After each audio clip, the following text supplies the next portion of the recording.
शाम की पूजा का सही समय क्या होता है, शाम को दीपक कब जलाना चाहिए और दीपक जलाते समय किस नियम का पालन करना चाहिए। अगर हम शाम को दीपक जलाते हैं तो क्या हमें स्नान करना आवश्यक है? शाम की पूजा बिना स्नान किए कर सकते या नहीं कर सकते? और शाम को घर में कितने दीपक प्रज्वलित करने चाहिए, कहाँ कहाँ दीपक प्रज्वलित करना चाहिए? दीपक जलाने का मंत्र क्या होता है? घर की परेशानियों को दूर करने के लिए और किसी विशेष मनोकामना को पूर्ण करने के लिए दीपक किस प्रकार से प्रज्वलित करना चाहिए। इसलिए आज हम पूरी तरह से संध्या वंदन पर प्रवचन करने वाले, शाम के समय जो आप संध्या वंदन करते हैं, पूजा आराधना करते हैं, दीप प्रज्वलित करते हैं, वह किस प्रकार से आपको करना है, किस नियम का पालन करना है। मतलब आज का प्रवचन पूरी तरह से आपके प्रश्नों पर आधारित है, जिनका उत्तर मैं आपको शास्त्रों के अनुसार देने का पूरा प्रयास करूंगा। तो प्रवचन ध्यान से सुनिए। तो सबसे पहले बात करते हैं कि दीपक प्रज्वलित करने से पहले, मतलब शाम को पूजा करने से पहले क्या स्नान करना आवश्यक है। देखिए, शास्त्रों के अनुसार पूजा में शुद्धता आवश्यक होती है। तो जब हम सुबह पूजा करते हैं तब तो स्नान करना अत्यंत आवश्यक होता है। सुबह बिना स्नान की पूजा नहीं करनी चाहिए, लेकिन शाम की पूजा आप हाथ पांव मुंह धोकर भी कर सकते हैं, जरूरी नहीं है आप स्नान करें। अब देखिए, आप चाहे तो वस्त्र भी बदल सकते हैं या फिर आप सिर्फ हाथ मुंह धोकर कुल्ला करके भी पूजा कर सकते हैं। जैसे कि आपको शाम के समय पूजा करनी है तो दिन में भी आप शुद्धता का ध्यान रखें। जैसे कि आप जब भी टॉयलेट जाते हैं, बाथरूम जाते हैं, तब उस समय शुद्धिकरण जरूर कीजिए, कुल्ला जरूर करना चाहिए। हर बार जब आप बाथरूम जाते हैं तो अगर आप दिन भर शुद्धिकरण का ध्यान रखते हैं तो शाम के समय बिना स्नान किए भी सिर्फ हाथ पांव धोकर पूजा कर सकते हैं और चाहे तो स्नान भी कर सकते हैं। जैसे कि गर्मियों के दिन है तो शाम के समय भी आप स्नान करके पूजा कर सकते हैं। तो बहुत सारी चीजें आप स्वयं भी अपने विवेक से निर्धारित कर सकते हैं। आपका अगला प्रश्न है कि शाम की पूजा में दीपक किस समय जलाना चाहिए। तो देखिए, शाम को जब पूजा का समय होता है वह प्रदोष काल का समय होता है। मतलब जिस समय सूर्य अस्त हो रहा होता है उस समय हमारे घर में दीपक प्रज्वलित हो जाना चाहिए। अब जैसे कि आप लोगों के प्रश्न आते हैं कि कितने बजे दीपक जलाना चाहिए शाम को, तो देखिए, शाम को सूर्यास्त का समय हर मौसम में अलग अलग होता है। जैसे कि सर्दियां चल रही होती है तो 5:30 बजे तक भी सूर्यास्त हो जाता है।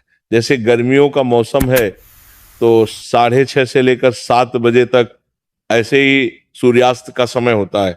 कई बार 7:30 का टाइम हो जाता है। गर्मियों में तो प्रत्येक मौसम में सूर्यास्त का समय अलग अलग होता है। इसलिए एक सही समय बताना कि इसी समय आप दीप प्रज्वलित करें तो ये बहुत मुश्किल होगा और ये ठीक भी नहीं होगा। एक ही समय पर हर बार हम दीप प्रज्वलित करें नहीं कर पाएंगे। इसलिए संध्या काल का ध्यान रखिए। जब संध्या काल का समय होता है, मतलब जब सूर्य अस्त हो रहा होता है, उस समय आप अपने घर में दीपक प्रज्वलित कर दीजिए। और अब बात करते हैं कि कितने दीपक आपको अपने घर में प्रज्वलित करनी चाहिए। शास्त्रों के अनुसार संध्या काल में प्रतिदिन अपने घर के मुख्य द्वार पर एक दीपक जरूर जलाना चाहिए। इससे क्या होता है कि शास्त्रों के अनुसार शाम के समय संध्या काल में लक्ष्मी माता और उनकी बहन दरिद्रता दोनों ही भ्रमण पर निकलती है। तो जिस घर के मुख्य द्वार पर दीपक प्रज्वलित होता है उस घर में महालक्ष्मी प्रवेश करता है, और जिस घर के मुख्य द्वार पर दीपक नहीं जल रहा हो उस घर में दरिद्रता आती है। तो इसीलिए महालक्ष्मी का प्रवेश आपके घर में हो, इसके लिए घर के मुख्य द्वार पर एक दीपक जरूर प्रज्वलित करना चाहिए। और हाँ, घर के मुख्य द्वार पर जो दीप प्रज्वलित किया जाता है संध्या काल में, इसके बहुत सारे फायदे शास्त्रों में बताए गए हैं। शास्त्रों के अनुसार संध्या काल में जिस घर के मुख्य द्वार पर दीप प्रज्वलित होता है उस घर में किसी भी प्रकार की नकारात्मक ऊर्जा प्रवेश नहीं करती है। कोई भी वास्तु दोष आपके घर में हो, अगर आप मुख्य द्वार पर दीप प्रज्वलित करते हैं तो समस्त प्रकार के वास्तु दोष से मुक्ति मिल जाती है। और अगर आपके घर में पितृ दोष है जिसकी वजह से परेशानियां आपके घर में बनी हुई हैं, तो घर के मुख्य द्वार पर जो हम दीप प्रज्वलित करते हैं इससे घर का पितृ दोष भी समाप्त हो जाता है। और इसके अलावा घर में किसी भी प्रकार की अशांति रहती हो या फिर आपके घर में बीमारियां बहुत रहती हैं, कलह रहता है, आर्थिक तंगी रहती है, तो घर के मुख्य द्वार पर हम दीप प्रज्वलित करते हैं तो समस्त प्रकार की परेशानियों से, दुखों से आपको मुक्ति मिल जाती है। इसलिए घर के मुख्य द्वार पर दीप प्रज्वलित करना अत्यंत आवश्यक होता है। शास्त्रों के अनुसार घर के मुख्य द्वार पर एक दीपक अवश्य ही होना चाहिए। अब बात करें दूसरे दीपक की, तो दूसरा दीपक आपको अपने घर की तुलसी के पास प्रज्वलित करना चाहिए। शास्त्रों के अनुसार अगर शाम के समय संध्या काल में तुलसी की जड़ के पास अंधेरा रहता है, ऐसे घर में दरिद्रता का स्थायी वास बन जाता है। और जिन घरों में शाम के समय तुलसी के पास दीप प्रज्वलित किया जाता है, ऐसे घर में लक्ष्मी का वास होता है। श्री हरि विष्णु सहित महालक्ष्मी ऐसे घरों में वास करती है। तो आपको प्रयास करना चाहिए कि शाम के समय तुलसी के पास एक दीपक अवश्य प्रज्वलित करें।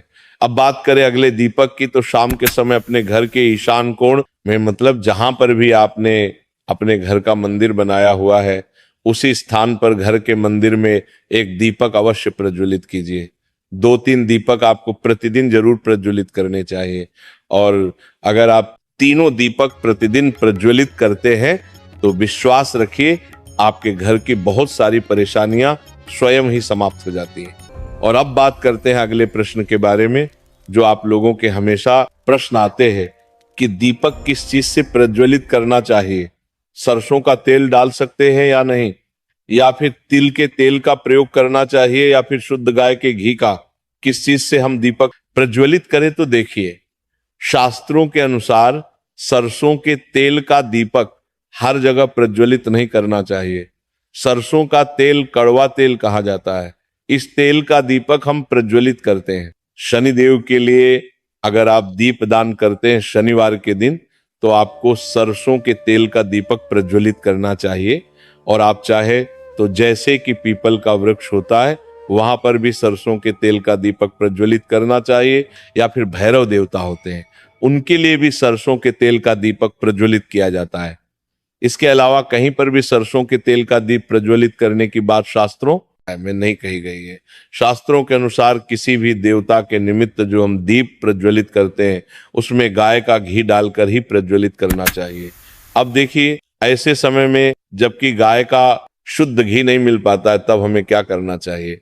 तब आपको गाय के घी के नाम पर जो भी घी मिल जाता है या फिर शुद्ध घी मिल जाता है, उसका प्रयोग कर सकते हैं। या फिर आप चाहे तो तिल के तेल का दीप प्रज्वलित कर सकते हैं।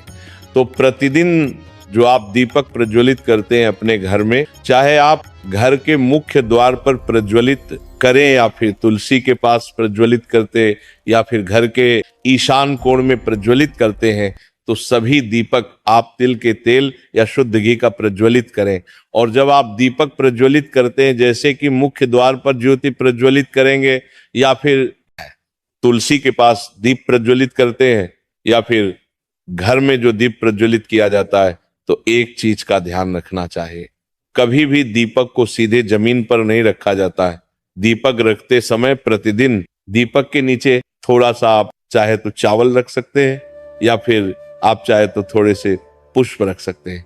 और हाँ, अगर आप दीपक के नीचे चावल रखते हैं तो इस बात का आपको ध्यान रखना है कि चावल अखंडित होना चाहिए, क्योंकि ऐसा माना जाता है कि अगर टूटे हुए चावलों का प्रयोग हम पूजा में करते हैं किसी भी प्रकार से, चाहे दीपक के नीचे रखकर करते हैं या फिर अक्षत के रूप में करते हैं, तो इससे घर में दरिद्रता आती है। इसलिए अखंडित चावल होने चाहिए। अगर आप दीपक के नीचे रखते हैं तो, और जैसे कि कई लोगों के प्रश्न आते हैं कि प्रतिदिन जो दीपक के नीचे हम चावल रखेंगे, तो उस चावल का अगले दिन क्या करना चाहिए। तो अगले दिन उठाकर आप पक्षियों को डाल दीजिए, पक्षी उसे खा जाते हैं। और घर में जो आप ईशान कोण में दीप प्रज्वलित करते हैं, मतलब घर के मंदिर में जो दीपक प्रज्वलित किया जाता है, उस दीपक को आप किसी पात्र में भी रख सकते हैं। जैसे कि एक छोटी सी प्लेट ले लीजिए, उसी प्लेट में दीपक रख दीजिए और उस दीपक को हम प्रज्वलित करते हैं। मतलब घर के मंदिर में जो दीपक प्रज्वलित करेंगे वह आप किसी पात्र में भी रख सकते हैं, लेकिन सीधे जमीन पर आपको कोई भी दीपक नहीं रखना, इस बात का ध्यान रखिए। और आपका अगला प्रश्न है कि शाम की पूजा करते समय किस मंत्र का जाप करना चाहिए। दीप प्रज्वलित करते समय दीप जलाने का मंत्र क्या होता है? तो देखिए, दीप जलाने का मंत्र मैं आपको बता देता हूं। आप अगर जप सकते हैं तो जरूर जपे, लेकिन अगर आप मंत्र नहीं जा पाते हैं तब भी शाम के समय जब दीपक प्रज्वलित करते हैं उस समय आप किसी भी मंत्र का जाप कर सकते हैं। जैसे कि आप चाहे तो माता रानी कृष्ण कन्हैया के किसी मंत्र का जाप कर सकते हैं, आपके कोई इष्ट देवता हो तो उनके मंत्रों का भी जाप कर सकते हैं, दुर्गा चालीसा का, हनुमान चालीसा का पाठ करते हुए भी आप दीप प्रज्वलित कर सकते हैं। जरूरी नहीं है कि आप दीपक जलाने वाला मंत्र ही पढ़ेंगे, किसी भी मंत्र को पढ़कर आप दीप प्रज्वलित कर सकते हैं, संध्या वंदन कर सकते हैं, क्योंकि शास्त्रों में कहा गया है कि मौन रहकर कभी भी पूजा नहीं करनी चाहिए। जो भी शुभ कर्म होते हैं वह मंत्र उच्चारण के साथ ही संपूर्ण किए जाते हैं, इसलिए मंत्र उच्चारण आवश्यक है। कोई भी मंत्र जपते हुए आप पूजा कर सकते हैं, संध्या वंदन कर सकते हैं, लेकिन दीपक जलाने का जो शास्त्रों के अनुसार मंत्र है वो मैं आपको पढ़कर बता देता हूं। मंत्र है शुभम करोति कल्याणम आरोग्यम धन संपदा शत्रु बुद्धि विनाशाय दीपक ज्योति नमोस्तुते। दीप ज्योति परम ब्रह्म दीपो ज्योति जनार्दन दीपो हरतु में पावन संध्या दीप नमोस्तुते। इस मंत्र का जाप दीपक प्रज्वलित करते समय करने से कहा जाता है कि सभी प्रकार के पापों से मुक्ति मिल जाती है और दीप देवता जो होते हैं वो हमारे जीवन में प्रकाश करते हैं। तो बहुत आसान है ये मंत्र, अगर आप लोग नियमित पढ़ेंगे तो निश्चित ही आपको याद हो जाएगा और दीपक प्रज्वलित करते समय आप बिना देखे भी पढ़ पाएंगे। और अभी आप चाहे तो इसे किसी कागज पर लिख कर रख सकते हैं और घर के मंदिर में ही रख दीजिए जहां पर आपको दीपक प्रज्वलित करना है। तो जब आप दीप जलाएंगे तब आप इस मंत्र को देखकर पढ़ सकते हैं और कुछ दिनों में तो याद हो ही जाता है। तो ये था दीपक के कुछ प्रश्नों पर आज का प्रवचन। बोलो राधे राधे।